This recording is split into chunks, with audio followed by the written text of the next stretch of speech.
Olá, aqui é a Luciana Garola, de volta com mais uma dica para você que trabalha com aparelhos auditivos e fazendo a indicação e seleção de aparelhos auditivos.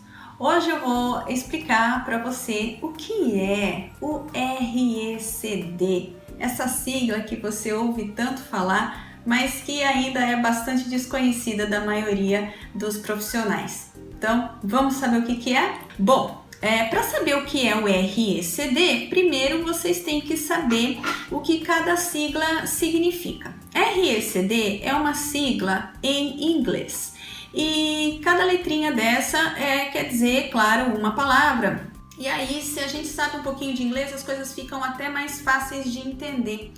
Porque RE significa Real Ear, ou orelha real. O C é coupler, de acoplador, e o D, difference, de diferença. Então, a sigla RECD, ela se refere a uma diferença entre o tamanho do acoplador e de uma orelha de verdade. Simples, não é? Pois é, mas é que essa questão de acoplador, ela é um pouco longe, né, distante da nossa realidade. Muitas de nós não têm contato com equipamentos de verificação e nunca viu um acoplador, então eu vou mostrar para vocês. Muito prazer, esse é um acoplador de 2cc. Então, 2 centímetros cúbicos, tá? É isso que significa o 2cc. Então, gente, a medida do aparelho auditivo, ou seja, o quanto de aumento de som, acusticamente falando, esse aparelho pode fornecer, ele é medido em uma cavidade. Qual é essa cavidade? Essa do acoplador, tá bom? Pra gente saber quanto que o aparelho, se um aparelho é potente, se um aparelho é mais fraco do que o outro, então eu tenho que medir isso em um determinado espaço, porque é nesse espaço que esse aparelho vai jogar som, que esse som vai ser amplificado. E aí eu tenho que ter um espaço padrão de medida. Esse é o espaço padrão de 2cc. Quando a amplificação era analógica, né? Um tempo atrás a gente tinha muito mais acesso às fichas técnicas dos aparelhos e para saber realmente a potência dele, ganho máximo, pico de saída, isso tudo eu falo com mais detalhes, né, no curso.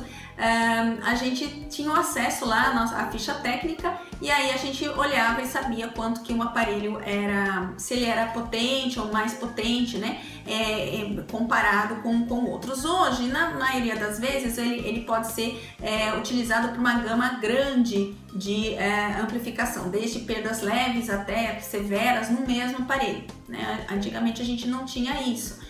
E aí, como é que é medido? Como é que eu sei que esse aparelho é mais forte ou mais fraco? Porque ele é medido nessa cavidade, tá bom? Como é que ele é medido? Esse é um acoplador e aí o aparelho, então, ele é enganchado aqui, tá? Esse é um modelo infantil, por isso que ele é todo colorido, bonitinho. Então, ele gera o som, né? Então, aqui vai acontecer uma entrada de som. Esse aparelho vai aumentar esse som e vai ser jogado nessa cavidade e eu vou conseguir fazer essa análise do tanto de aumento de som de amplificação que esse aparelho é capaz de fornecer no acoplador. Como vocês já pensaram, nossa, esse acoplador ele é muito grande, né? Uma orelha não tem esse tamanho. Pois é, uma orelha não tem esse tamanho, uma orelha é muito menor do que isso.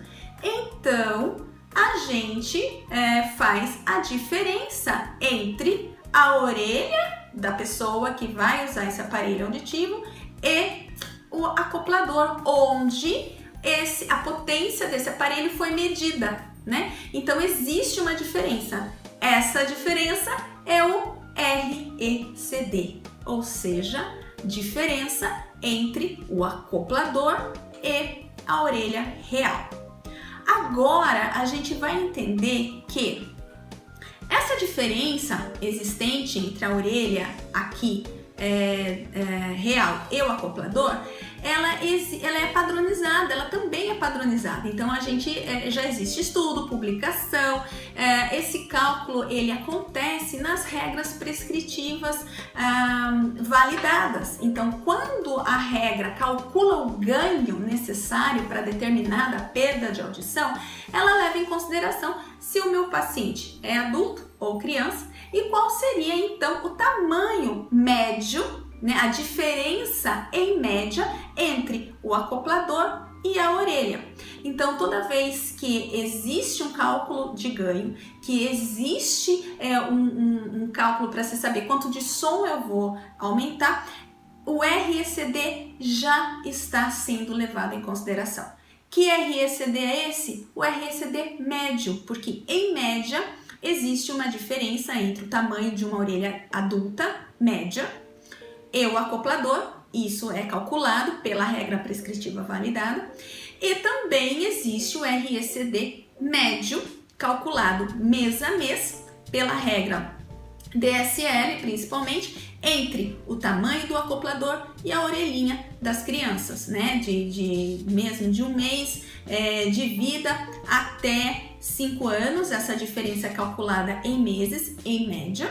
E depois disso, anualmente. Então, a gente, quando vai fazer a verificação para saber o quanto de som eu estou jogando nessa orelha, eu levo em consideração, sim, a diferença entre o acoplador e a orelha, e essa diferença, ela já está embutida, digamos assim, na regra prescritiva que eu utilizo para fazer o cálculo do ganho. E por isso é tão importante eu usar regras prescritivas validadas, porque são elas que mostram quais são esses valores de RECD.